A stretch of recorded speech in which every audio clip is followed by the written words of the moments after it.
Ya, makanya di surat An-Nahl itu setelahnya Isra dan Mi'raj itu. Karena Nabi hendak dibunuh, hendak disakiti fisiknya. Dan memang dada Nabi sesak ketika ada orang berencana menyakiti fisik beliau. Tapi sesak dada Nabi ketika fisik beliau hendak disakiti lebih ringan. Makanya wala taku fidaikin. Tapi ketika yang disakiti itu adalah jiwa beliau, perasaan beliau, dengan menuduh beliau sebagai pembohong, tukang cerita, tukang dongeng, maka dada beliau terasa sesak, dan sesaknya lebih daripada orang merencanakan pengrusakan pada fisik beliau. Makanya ketika Nabi dituduh pembohong, Nabi dituduh tukang dongeng, maka dada Nabi sesaknya lebih berat. Makanya la takun, hurufnya pun lebih banyak ketimbang tadi sesak dada ketika ada yang hendak menyakiti fisik beliau. Tapi wala tahzan alaihim, kenapa? Ketika Nabi disakiti, Nabi tidak sedih karena sakit yang beliau rasakan, tidak. Nabi tidak bersedih karena perlakuan mereka. Kalau la tahzan minhum, artinya Nabi bersedih karena mereka. Tapi la tahzan alaihim, Nabi bersedih ya karena memikirkan keburukan yang akan menimpa mereka. Jadi alaihim itu artinya akan ada keburukan menimpa mereka yang menyakiti Nabi. Yang Nabi sedihkan bukan sakit yang dia rasakan karena perlakuan buruk orang, tapi orang yang berperilaku buruk itu kemudian akan ditimpa sesuatu yang buruk.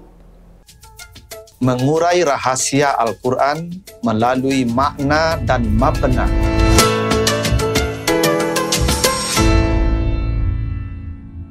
Assalamualaikum warahmatullahi wabarakatuh. Alhamdulillahi rabbil alamin. Assalatu wassalamu ala asrafil anbiya'i wal mursalin wa ala alihi wa ashabihi ajmain. Para pemirsa program Makna dan Mabna yang dimuliakan Allah, kembali kita lanjutkan bahasan kita tentang bangunan dan struktur kata dan kalimat di dalam ayat-ayatnya, serta makna dan pesan di balik bangunan dan struktur kata dan kalimat di dalam ayat-ayatnya tersebut. Kali ini kita akan bahas surat An-Nahl 127 dan surat An-Naml ayat 70. Kita baca surat An-Nahl 127. A'udzubillahi minasyaitonirrajim. Wasbir wa ma sabruka illa billah. Wa la tahzan alaihim wa la taku fi daiqin mimma yamkurun. Dan bersabarlah kamu Muhammad, dan tidaklah kesabaranmu kecuali karena Allah. Dan janganlah kamu bersedih atas mereka, dan janganlah ada dadamu merasa sesak terhadap makar yang mereka buat. Itu artinya surat An-Nahl 127. An-Naml 70. Wala tahzan alaihim wala takun fi daikin mimma yamkurun. Janganlah engkau Muhammad bersedih terhadap apa yang mereka lakukan, dan jangan pula ada dadamu menjadi sesak terhadap makar yang mereka perbuat. Itu artinya An-Naml 70. Ada yang menarik dari kedua redaksi ayat ini, yaitu di An-Nahl 127 Allah melarang Nabi agar tidak sesak dadanya ketika menerima perlakuan buruk dari orang-orang kafir Quraisy. Ya. Di surat An-Nahl itu larangannya wala taku fi daikin, wala taku fi daikin. Di surat An-Naml wala takun fi daikin. Perhatikan ya. Di An-Nahl wala taku fi daikin, wala taku ya. Di surat An-Naml wala takun fi daikin. Taku dan takun itu sama-sama fi'il mudhari dari kata kana. Kana yakunu, kalau engkau takunu, adalah engkau takunu. Jika dia dalam keadaan jazam, sekarang la takun sama-sama jazam, karena ada lanahi namanya, ya, larangan, jangan. Kalau dia sama-sama jazam, maka kaidahnya dibuanglah nun, dibuang waw dan disukunkan nun. Itu kaidahnya begitu, karena kana itu termasuk fi'il ajwaf namanya, fi'il yang ada huruf ilat di tengah. Ketika ada huruf ilat di tengah, maka cara menjazamkannya dibuang huruf ilat itu dan disukunkan huruf terakhir seperti qala, yaqulu. Maka kalau dia jazam kul, ya, taqulu, kalau jangan berbicara la taqul, itu kaidah, ya. Tapi di sini di surat An-Nahl itu nunnya pun dibuang sehingga menjadi la taku, tinggal satu saja huruf asli, kaf, padahal aslinya kana, dari kata kawana. Harusnya nunnya tetap ada. Coba perhatikan di surat Al-Bayyinah itu, ya, ayat yang pertama, lam yakun allazina kafaru. Karena yakun itu jazam dengan lam, maka yang dibuang waw saja, nunnya tetap hadir, sukun, tanda jazamnya. Lam yakun. Nah, pertanyaannya, kenapa An-Nahl la taku? Kenapa An-Namal la takun?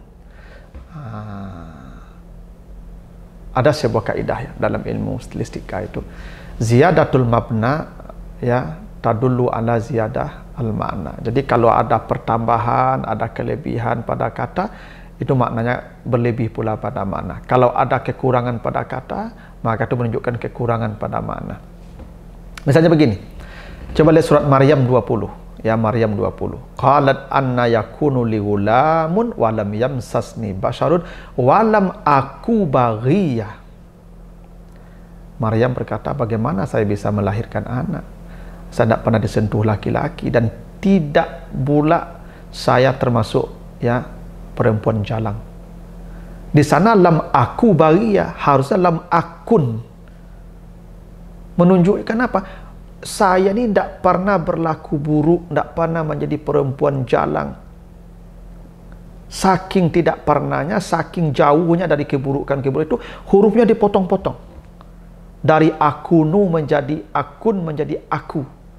Saking jauhnya saya dari keburukan, seperti mana terpotong-potongnya ini kata aku. Karena potong itu menunjukkan sedikit. Sedikit sekali. Saya tidak seperti perempuan kebanyakan yang banyak interaksi dengan orang. Saya tidak pernah interaksi dengan orang. Sedikit sekali interaksinya, sebagaimana sedikitnya kata aku, lam aku baghiyah. Harusnya lam akun baghiyah. Tapi coba perhatikan surat Maryam yang keempat, ya, surat Maryam yang keempat. Nabi Zakaria berkata, qala rabbi inni wahanal azmu minni washta'ala ra'su syaiba wa lam akun bidu'aika rabbi syaqiya. Nabi Zakaria minta anak. Saya sudah tua, tulang sudah lemah, uban sudah memutih di kepala, tapi saya masih punya harapan untuk punya anak. Di sana lam akun bidu'aika rabbi syaqiya, saya tidak putus asa di doa. Kenapa lam akun bukan lam aku seperti Maryam? Karena harapannya masih tak panjang, masih ada. Sebagaimana panjangnya harapan pada kata akun. Sebagaimana kata akun lebih panjang dari kata aku. Berarti harapannya Zakaria lebih panjang, karena masih punya istri, punya pasangan. Kalau Maryam kan tidak punya pasangan. Itu kenapa kalau Nabi Zakaria berkata lam akun, kalau Maryam berkata lam aku. Nah, tadi kenapa di An-Nahl la taku fidaikin? Kenapa dia An-Namal la takun fidaikin? Ingat, kalau bertambah berarti berat, kalau berkurang berarti ringan, begitu kan? Maka dipahami sesak dada di surat An-Nahl, ya, sesak dada Nabi di surat An-Nahl itu lebih berat di surat An-Nahl. Mohon maaf, sesak dada Nabi di surat An-Nahl la takun lebih berat ketimbang sesak dada Nabi di surah An-Nahl, karena hurufnya sedikit. La taku berarti ringannya lebih sedikit, lebih bebannya lebih sedikit, maka lebih ringan. La taku itu, ya, fidaikin itu artinya sesak dada Nabi itu lebih sedikit, lebih ringan, seperti sedikitnya kata taku, ya, cuma 2 huruf taku. Berbeda dengan An-Nahl 70, itu sesak Nabi dadanya lebih berat. Ya, kenapa? Karena takun hurufnya lebih banyak. Kenapa begitu? Karena konteksnya beda. Surat An-Nahl berbicara dalam konteks orang kafir Quraisy yang menyakiti fisik Nabi.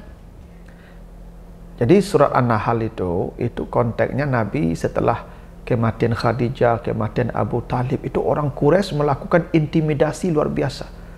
Bahkan beliau hendak dibunuh karena Abu Talib tidak bisa lagi melindungi kerana meninggal dunia. Maka kemudian Nabi kawal oleh keluarga beliau. Karena ini makar mereka dalam konteks fisik, menyakiti fisik. Sementara surat An-Naml itu konteksnya makar dalam konteks menyakiti fisikis Nabi, jiwa Nabi. Kenapa? Coba baca di ayat yang sebelumnya 68. Walaqad wa'idna haza nahnu wa abauna min qablu inna haza illa asatirul awalin. Karena Nabi dikatakan pembohong, Nabi dituduh pembohong, tukang cerita, tukang dongeng. Itu yang disebarkan. Sehingga jiwa Nabi merasa sesak ketika dituduh sebagai pendongeng, sebagai raja bohong. Itu orang-orang mengatakan Nabi pembohong. Dan dada Nabi sesak. Yang di An-Nahl, Nabi hendak disakiti fisiknya. Makanya Nabi diajak jalan-jalan Isra dan Mi'raj itu. Makanya di surat An-Nahl itu setelahnya Isra dan Mi'raj itu. Karena Nabi hendak dibunuh, hendak disakiti fisiknya. Dan memang dada Nabi sesak ketika ada orang berencana menyakiti fisik beliau. Tapi sesak dada Nabi ketika fisik beliau hendak disakiti lebih ringan. Makanya wala taku fidaikin. Tapi ketika yang disakiti itu adalah jiwa beliau, perasaan beliau, dengan menuduh beliau sebagai pembohong, tukang cerita, tukang dongeng, maka dada beliau terasa sesak, dan sesaknya lebih daripada orang merencanakan pengrusakan pada fisik beliau. Makanya ketika Nabi dituduh pembohong, Nabi dituduh tukang dongeng, maka dada Nabi sesaknya lebih berat. Makanya la takun, hurufnya pun lebih banyak ketimbang tadi sesak dada ketika ada yang hendak menyakiti fisik beliau. Di sini dipahami bahwa orang itu kalau punya integritas, kalau dia dituduh pembohong, dicap tukang kibul, itu jauh lebih berat sesak di dadanya, rasa sakitnya, ketimbang ancaman pembunuhan, ancaman sakit fisik yang dia rasakan. Begitu orang kalau rohaninya tinggi. Jadi orang kalau rohaninya tinggi, dia lebih sesak kalau dia dituduh pembohong, dia dituduh tukang cerita, tukang ngibul, ketimbang dia disakiti fisiknya. Itu orang yang punya integritas begitu. Dia lebih suka kehilangan nyawanya.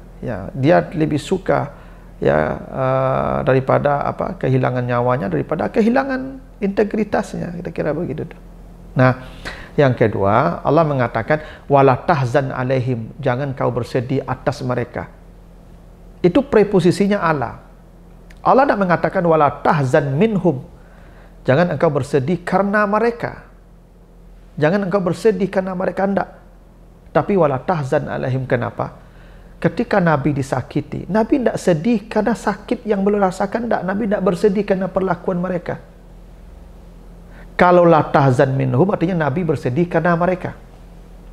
Tapi la tahzan alaihim, Nabi bersedih karena memikirkan keburukan yang akan menimpa mereka. Jadi alaihim itu artinya akan ada keburukan menimpa mereka yang menyakiti Nabi. Yang Nabi sedihkan bukan sakit yang dia rasakan karena perlakuan buruk orang, tapi orang yang berperilaku buruk itu kemudian akan ditimpa sesuatu yang buruk. Dan Nabi sedih kalau mereka ditimpa sesuatu yang buruk. Itu kenapa la tahzan alaihim, bukan la tahzan minhum. Kalau la tahzan minhum artinya Nabi bersedih terhadap derita dia. Tapi kalau la tahzan alaihim, Nabi bersedih terhadap derita yang akan menimpa mereka. Karena mereka berlaku buruk kepada Nabi utusan Allah, mereka akan mendapat keburukan, dan keburukan yang akan mereka terima nanti itu yang membuat Nabi sedih. Jadi makanya la tahzan alaihim, Nabi tidak pernah bersedih dengan keadaannya. Yang Nabi bersedih keadaan umatnya, keadaan orang-orang yang menyakiti beliau, itu yang Nabi sedih. Itulah rahasianya Kenapa preposisinya ala la tahzan alaihim? Jangan bersedih atas apa yang akan menimpa mereka, karena telah berlaku buruk kepadamu. Bukan terhadap keburukan mereka yang menimpamu, Nabi bersedih. Tidak, Nabi tidak pernah bersedih. Nabi tidak pernah bersedih terhadap apa yang diterimanya dari orang. Yang Nabi bersedih, orang yang berbuat buruk akan ditimpa keburukan oleh Allah atau dari Allah, dan itu yang membuat Nabi sedih terhadap keburukan yang akan menimpa mereka. Begitulah ya makna dan pesan di balik redaksi surah An-Nahl 127 dan An-Naml 70. Mudah-mudahan ada manfaatnya. Lebih kurang mohon maaf. Assalamualaikum warahmatullahi wabarakatuh.